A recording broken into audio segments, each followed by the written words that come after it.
छठा अध्याय धूम्रलोचन वध। मैं सर्वेश्वर भैरव के अंक में निवास करने वाली परमोक्त कृष्ण पद्मावती देवी का चिंतन करता हूँ। वे नागराज के आसन पर बैठी हैं। नागों के फनों से सुशोभित होने वाली मणियों की विशाल माला से उनकी देहलता उद्भासित हो रही है। सूर्य के समान उनका तेज है। 3 नेत्र उनकी शोभा बढ़ा रहे हैं। वे हाथों में माला, कुंभ, कपाल और कमल लिए हुए हैं तथा उनके मस्तक में अर्ध चंद्र का मुकुट सुशोभित है। ऋषि कहते हैं, देवी का यह कथन सुनकर दूत को बड़ा अमर्ष हुआ और उसने दैत्य के पास जाकर सब समाचार विस्तार पूर्वक कह सुनाया।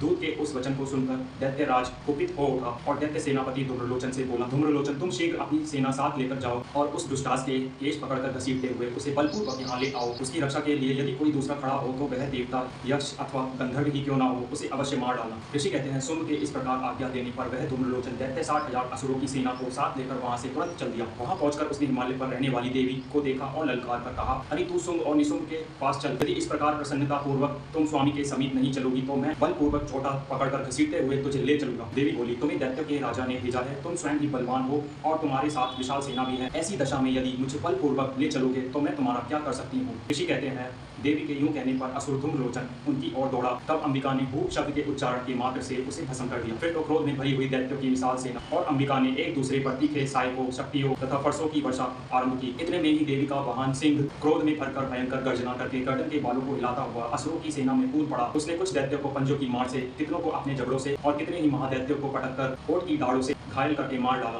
उस सिंह ने अपने नखों से कितने के पेट फाड़ डाले और थप्पड़ मारकर कितनों के सिर धड़ से अलग कर दिए। कितनों की भुजाएं और मस्तक काट डाले तथा अपनी गर्दन के बाल हिलाते हुए उसने दूसरे दैत्यों के पेट फाड़कर उनका रक्त चूस लिया। अत्यंत क्रोध में भरे हुए देवी के वाहन उस महाबली सिंह ने क्षण भर में ही असुरों की सारी सेना का संहार कर डाला। शुंभ ने जब सुना कि देवी ने धूम्रलोचन असुर को मार डाला तथा उसके सिंह ने सारी सेना का सफाया कर डाला, तब दैत्यराज को बड़ा क्रोध हुआ। उसका ओठ कांपने लगा। उसने चंड मुंड नामक 2 महादैत्यों को आज्ञा दी, हे चंड और हे मुंड, तुम लोग बहुत बड़ी सेना लेकर वहां जाओ। उस देवी के झोटे पकड़कर अथवा उसे बांधकर शीघ्र यहाँ ले आओ। यदि इस प्रकार उसको लाने में संदेह हो तो युद्ध में सब प्रकार के अस्त्र शस्त्रों तथा समस्त आसुरी सेना का प्रयोग करके उसकी हत्या कर डालना। उस दुष्टा की हत्या होने तथा सिंह के भी मारे जाने पर उस अंबिका को बांधकर साथ ले शीघ्र ही लौट आना।